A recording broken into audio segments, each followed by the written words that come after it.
안녕하세요. 차별화된 변호사 성정모입니다. 제가 얼마 전에 그 유튜브에다가 이제 영화 하나, 변호사가 추천하는 영화 하나를 올렸는데요.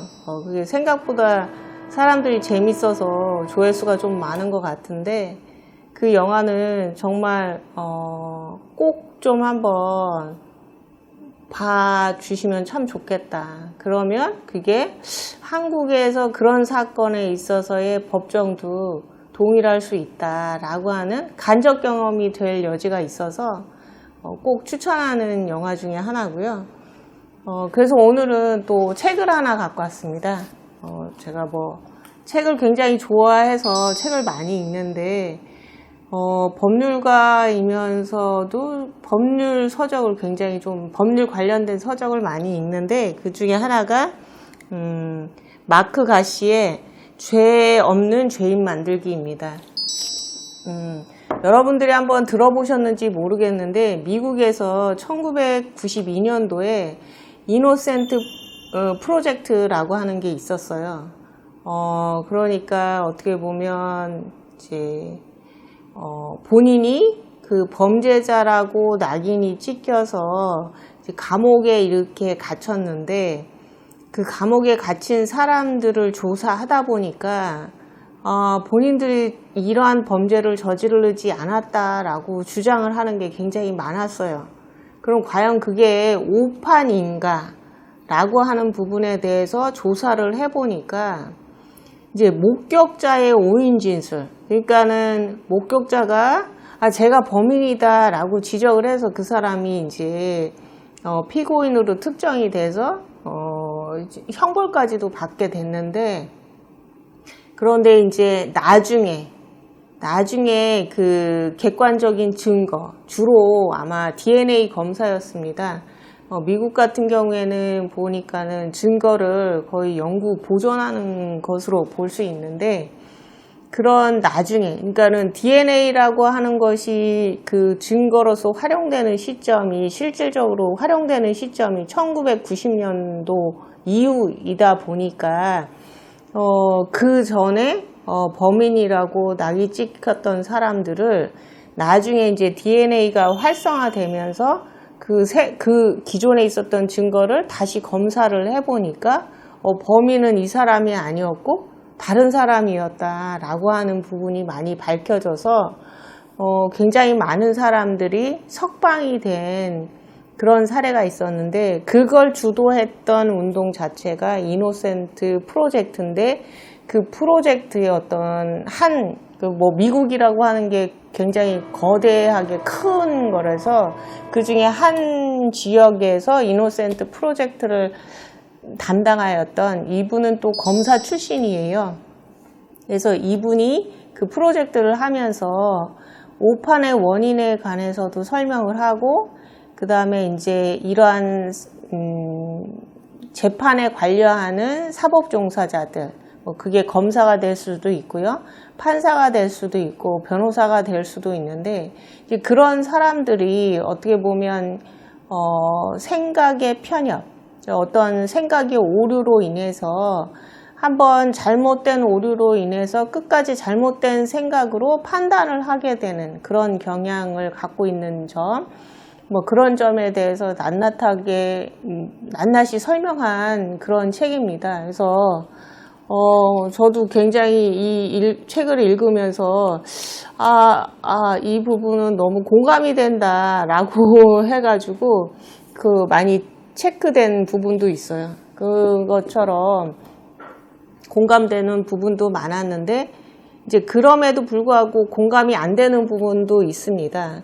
여기 보니까는 이제 미국 같은 경우에는 검사나 판사가 선출직이에요. 근데 우리나라는 일정한 시험에 합격이 되면, 옛날에는 사법고시에 합격하면 이제 그 성적에 따라서 성적하고 본인이 원하는 바에 따라서 이제 판사로 갈 수도 있고 검사로 갈 수도 있고 그다음에 변호사로도 갈 수 있고, 이렇게 해서 선출직이 아니라 이제 공무원으로 되는 거고요. 그다음에 그래서 정무직이 아니었겠죠. 그다음에 이제 우리나라는 이제 국가수, 이제 국립과학수사연구원, 옛날엔 연구소였는데 지금 연구원이라고 하는데 국가수가 하나의 독립된 그 기관이잖아요. 그리고 그게 이제 우리나라에는 하나 있고, 그런 점에서도 좀 미국하고는 좀 틀리고, 그러니까 미국에는 보면은 그러한 대학교 자체에 무슨 수사과학대학원이 있으면 자체 연구소 같은 게 있어요. 그럼 그런 연구소에서 포렌식, 이제 일종의 말하면 과학적인 수사 방법에 따라서 어떤 객관적인 증거를 추출하는 업무를 그런 연구소에서 하는 경우가 좀 많습니다. 그래서 그런 연구소의 자질에 따라서는 똑같은 증거에 대해서도 결과가 좀 달라질 수 있는 여지가 있겠죠. 그럼 그게 어떻게 보면은 무고한 사람이 범죄자가 되는 그런 경우도 있을 수 있겠죠. 이제 그런 점에서도 틀리고, 또한 형사 사법 절차도 우리나라랑 좀 달라서 어떤 부분에서는 상당히 우리나라하고 매치되지 않는 점도 있지만 어느 부분에서는 좀 상당히 좀 공감하는 부분도 있어서 굉장히 재밌게 읽었던 작품 중에 하나입니다. 그런데 이제 제가 이제 과학수사를 공부를 하는 2008년도 그때 그 공부를 한 그 시점에도 여전히 지금 정도만큼의 어떤 과학적인 수사 방법이 활성화되지는 않았어요. 지금은 이제 저는 법 곤충학 책도 읽어보고 법 치의학 책도 좀 읽어보고, 그래서 좀 과학 수사와 관련된 많은 그 연구서 이런 것도 좀 읽어보고 공부도 하고 그랬는데, 지금의 과학수사와 관련해서, 한국의 과학수사와 관련해서는 우리나라 곳곳에 CCTV가 있다 보니까는 거의 사건이 발생했다 그러면 인근의 CCTV를 다 확보하면 어느 정도 이제 사건 발생 시점도 특정이 되고 범인도 특정이 되고 그런 점이 많고, 그 다음에 당사자 특정과 관련해서, 동일성 특정과 관련해서는 DNA, 이게 예전에는 어떤 현장에서 뭔가를 이제 어떤 사람의 DNA를 특정함에 있어서 그 DNA 개수가 만약에 요만큼이었다. 만약에 그러면 10개였다 라고 하면 동일한 10개의 DNA를 가진 사람이 일테로 말하면 1억 명이다. 그럼 1억 명 중에 하나였는데, 지금은 DNA 어떤 현장에서 발견된 그 증거에서의 DNA 추출이 21가지다. 그러면 이제는 60억 명 중에 하나 될까 말까. 그러면 일종의 말하면 이 사람이 범인일 가능성이 분명하다라고 하는 특정되는 게 더 강해졌겠죠. 그만큼 과학적인 수사 기법이 점점 더 이렇게 고도화되고, 그럼에 따라서 그러한 수사 방향도 조금 많이 달라졌는데요. 그런데 미국 같은 경우에서는 아주 오래전부터 오판의 원인에 대해서 이제 조사를 했습니다. 그래서 오판의 원인 중에는 이러한 DNA라고 하는 것이 활성화되기 전에는 어떤 범행 현장이 범행이 딱 사고가 발생해요. 그러면 그걸에 대한 피해를 입은 피해자가 있겠고, 그 다음에 제3의 목격자가 있을 수도 있겠잖아요. 그럼 피해자 입장에서는 네가 이렇게 여러 명 이렇게 세워놓고 누가 범인이냐라고 했을 때 제가 범인이에요 라고 하면 그 피해자가 지적하는 범인을 범인이 아니라고 단정할 수 있을까요? 없겠죠. 왜냐하면 그 사건의 직접적인 피해자가 이 사람이 범인이에요 라고 지목하는 상황에서는 당연히 미국 같은 사회에서는 배심원들이 그 사람이 당연히 범인이겠지. 그 다음에 그 범인이 저는 아니에요. 저는 그런 일을 한 적이 없어요 라고 주장을 한다라고 해도 그거는 그냥 변명이라고 생각하고 특히나 그 당시에 피고인이 자기가 그 시점에 어디 다른 데 있었고 그걸 입증할 만한 객관적인 증거가 없는, 그러니까 알리바이를 증명하지 못하는 한 더더욱 피고인이 하는 것이 거짓 진술이라고 생각을 할 수밖에 없는 경우겠죠. 그래서 범인으로 지목돼서 미국 같은 경우에는 형량이 굉장히 길잖아요. 몇십 년. 그렇게 해서 수용 생활을 함에도 불구하고 나는 억울하다라고 주장한 사람들이 나중에 90년도 이제 후반에 들어와서 DNA 검사를 해보니까는 범인이 아니었다라고 해서 보면, 그래서 오판의 원인으로 지적된 걸 보면 뭐가 있냐면, 가장 제일 많이 든 오판의 원인은 목격 증인의 잘못된 식별이었습니다. 그러니까 목격자가 됐고, 그러니까 저 사람이 범인이에요 라고 지목한 사람이 어떻게 보면 피해자일 수도 있고요. 그 다음에 아니면 제3의 사람일 수도 있는데, 그런 사람들이 잘못된 지적을 한 것이 오판의 원인 중에 가장 큰 요인 중에 하나라고 합니다. 그 다음에 이제 유효하지 않은 부적합한 포렌식, 이런 부분도 있습니다. 이제 옛날에는 과학적 수사 방법 중에 하나가 혈액형이었어요. 범행 현장에 피가 떨어져 있어요. 그런데 그건 피해자의 피는 만약에 A형이었어요. 그런데 그 현장에 있는 피가 B형이었어요. 그런데 이제 의심스러운 사람들을 여러 명 세워놓겠죠? 그런데 그 중에서 한 사람이 만약에 B형이었어요. 그러면 그 사람이 범인이 유력한 용의자가 될 가능성이 굉장히 크잖아요.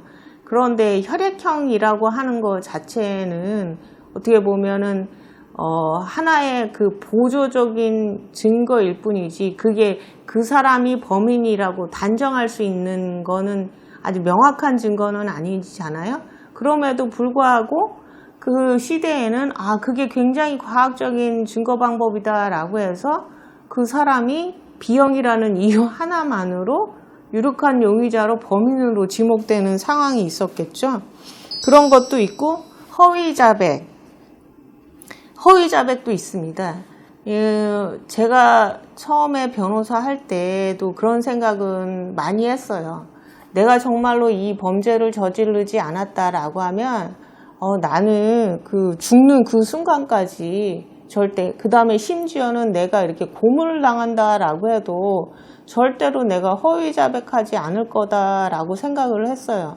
근데 문제는 당연히 고문 같은 경우를 당하게 되면 허위자백하는 경우도 많지만, 고문을 당하지 않았음에도 불구하고 허위자백하는 경우가 상당히 많은 걸 보고서는 저는 깜짝 놀랐어요.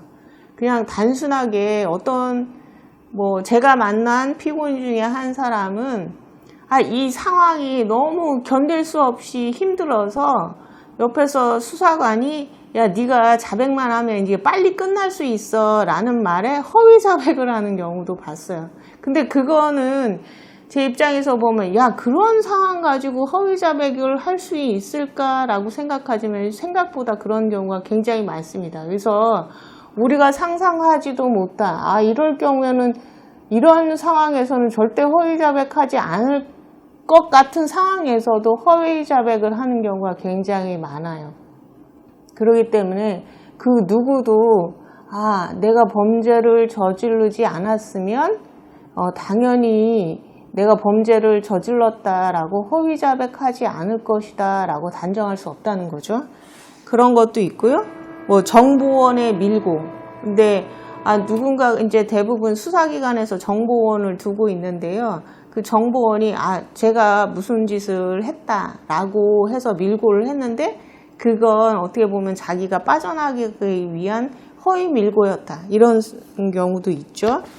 예, 그런 것이 오판의 원인으로 확인되었다는 거에 대해서는 굉장히 오래전부터, 아마 제가 기억하기로는 1940년도인가 그때부터가 미국에서는 그런 오판 원인에 대해서 분석을 하기 시작을 했는데, 우리나라에서는 그러한 오판 원인에 대해서 분석한 제가 알고 있는 책은 김상준 변호사님이 쓴 책, 그게 우리나라에서 어떻게 보면 80년대 후반, 그 다음에 2000년대 초반까지의 1심에서 유죄 선고되고 항소심에서 무죄된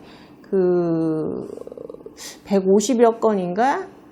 그런 사건을 조사를 해보니까 왜 항소심에서 무죄가 됐느냐, 똑같은 증거에 대한 판단 부분이 달라졌다. 그 판단 부분이 달라진 원인이 뭐였느냐라는 부분에 있어서 말씀하신 대로 미국의 사례처럼 허위 자백도 있었고, 그 다음에 어떻게 보면 목격자의 증언 자체를 믿을 수가 없다. 특히 피해자의 진술 자체를 믿을 수가 없다. 그 다음에 객관적이고 과학적인 증거 방법에 오류가 있다. 그것이 어떻게 보면 오류일 수도 있지만 그것만 가지고서는 독립적인 증거로서 얘를 범인이라고 단정할 수는 없다. 그런 여러 가지 사유로 한국에서의 오판 원인에 대해서 분석한 그런 책도 있고요. 우리나라에는 허위 자백이 어떤 경우에 이루어지느냐라는 부분에 대한 책도 있습니다. 이제 그래서 우리나라에서는 겨우 그러한 분석 자체가 2010년도 후반, 2010년도 이후부터 이런 게 이루어졌는데요. 근데 미국에서는 그 전부터 훨씬 전부터 이루어졌다라고 하는 거죠. 근데 이 책에서 제가 굉장히 제가 생각한 상식하고 좀 다르다고 판단된 것 중에 한 부분이 있는데요. 그걸 제가 읽어드리면, 이노센스 프로젝트 관련 문제로 함께 일하기에는 민주당보다 공화당 쪽이 대체로 더 수월하다고 하면 아마 깜짝 놀라는 이들도 있을지도 모르겠다. 네, 이 책에 있는 내용입니다. 이건 판사, 검사, 국회의원 다 마찬가지다. 대략적으로 그렇다는 것이고 물론 예외들은 언제나 있다. 그러나 내가 담당했던 이노센스 사건들에서 가장 맹렬히 반격하고 지극히 편협한 독서를 반복해서 내뱉었던 카운티 검사 2명은 민주당이 굉장히 우세한 카운티의 민주당 출신이었다. 이건 저도 이 책을 보면서 깜짝 놀랐습니다. 제가 생각하기에는 어떻게 보면은 이노센스 사건에 관해서 가장 폭넓게 인정하고 그거를 받아들일 사람들이 민주당 출신일 거라고 생각을 했는데 그렇지 않다. 공화당 출신이었다라는 부분이죠. 저도 이제 이 책 읽기 전에는 당연히 민주당 성향이 강한 사람이 진보적인 생각을 갖고 있기 때문에 과거 잘못된 재판을 바로잡는 데 있어서 보수적인 성향이 사람보다 좀 더 적극적이라고 생각을 했을 건데, 이제 저자가 왜 이렇게 민주당보다는 공화당이 좀 더 진보적인 생각, 이 재판을 바로잡는 거에 있어서 진보적인 생각을 갖고 있느냐라고 하는 거는, 그런 생각한 가설은 대중의 눈에는 민주당 사람들은 범죄에 미온적일 것이라는 인식이 있기 때문에 이를 뒤집기 위해 필요 이상으로 강경한 입장을 보인다는 것입니다. 라고 그 사람은 그렇게 판단을 하고 있더라고요. 이제 이렇게 판단을 하는 이유가, 우리나라에서는 공무원이기 때문에, 물론 공무원이라고 해도 본인이 판사나 검사는 정치적인 성향을 가질 수는 없지만, 그렇다라고 해도 그 사람이 갖고 있는 내심의 정치적 성향이 진보적일 수도 있고 아마 보수적일 수도 있는 거잖아요. 표출만 되지 않았을 뿐이지. 그렇지만 이제 미국 같은 경우에는 검사나 판사를 선출직으로 뽑다 보니까는 당연히 민주당 성향이 강한 사람이 선출되는 지역이 있겠고, 그다음에 보수적인 성향을 가진 사람들, 공화당 사람들이 선출되는 지역이 있기 때문에 그러한 어떤 선출직 때문에 저희가 봤을 때는 되게 불합리하다라고 보이는 부분도 없지 않아 있더라고요. 이 책을 읽어보니까. 예. 그랬는데 하여튼 이 책을 통해서 그런 것도 깨달았고요. 그래서 이 책을 읽어보면서 저도 재판을 하면서 가장 많이 느꼈던 것 중에 하나가, 사람들이 뭔가를 상식이라고 얘기하는 부분은 그거가 상식이 아닌 경우가 굉장히 많습니다. 그러다 보니까 그렇게 오류가 굉장히 많은 인식을 가지고 있음에도 불구하고 여전히 그러한 오류를 가지고서 사람을 본다라고 하면 어떤 객관적인 사실 자체를 명확하게 판단하지 못하는 경우가 있거든요. 그래서 늘 그거에 대해서 긴장감을 가져야 된다는 생각을 가지고 있습니다. 그래서 합리적이고 이성적인 것 같은 사람들도 제가 보기에는 어떤 부분에서는 확증평양, 그래서 만약에 이거다 라고 생각을 하면 그게 잘못된 어떤 전제임에도 불구하고 계속 그런 쪽으로 몰고 나가는 생각 같은 경우, 그 다음에 뭐 선입견, 뭐 이런 사람은 이럴 것이다. 그러니까 제가 그것 중에 가장 반성했던 것 중에 그 강간 통념 신화였습니다. 이제 뭐 제가 초창기에 그 성범죄 사건을 굉장히 많이 다뤘는데, 그때 사람들이 많이 생각한 게 밤중에 그 짧은 치마 입고 다니는 여자들은 성범죄를 당할 가능성이 굉장히 크다라는 생각을 굉장히 많이 갖고 있었잖아요.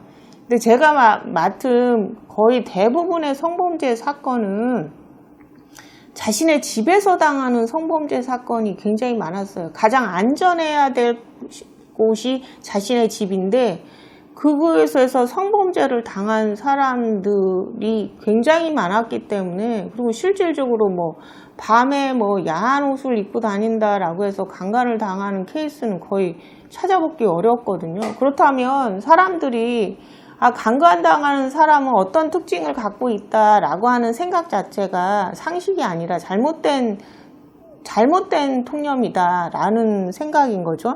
그런 것도 그러면 선입견이라는 거죠. 그러면 피해자, 어떤 범죄 피해자임에도 불구하고 좋지 못한 인식을 가지고서는 바라볼 수밖에 없는 거잖아요. 자신의 집에서 자신이 잠을 자다가 그런 범죄 피해를 당한 사람이 뭐 밤에 막 짧은 치마 입고 싸돌아다니는 사람이라고 생각한다라고 하면 그것만큼 피해를 당한 것도 억울한데 그런 오해까지 받는다면 되게 억울한 거잖아요. 그래서 우리가 그때 당시에 사람들이 그런 걸 강간 통념, 뭐 강간 신화, 뭐 이렇게 이제 이름을 붙여서 얘기하던데, 그런 게 실제 사건하고는 거리가 많다라는 부분, 그것도 그러면 하나의 그렇게 갖고 있다라고 하면 선입견이겠죠. 그 다음에 잘못된 인식, 뭐 이런 거에 대해서 늘 경계를 하고 뭐 어떠한 발생된 사실 자체를 좀 더 객관적으로 바라보는 눈을 갖는 시각, 그 다음에 어떠한 상황에 대해서 그 잘못된 인식을 가지고 바라보지 않고 그게 판단까지 이어지면 안 된다라는 생각을 갖게 해주는, 어떻게 보면 저한테 끊임없이 자극을 주는 책 중에 하나인 것 같습니다. 그래서 오늘은 뭐 책 내용도 뭐 사례에 대해서 뭐 설명하는 거기 때문에 그렇게 어려운 내용도 아닙니다. 그래서 한 번쯤 이러한 책에 대해서 관심 있는 분은 한번 죄 없는 죄인 만들기, 마크 가시가 집필한 한번 책을 한번 읽어보시라는 측면에서 추천을 해드렸습니다. 날씨가 굉장히 많이 더워요. 추석 명절이 지났음에도 불구하고 여전히 덥습니다. 그럴 때 어떻게 보면 더위도 식히고 좀 더 이렇게 좋은 자극을 줄 수 있는 책 한 권을 소개해 드렸습니다. 이상 차별화된 변호사 성정모였습니다. 감사합니다.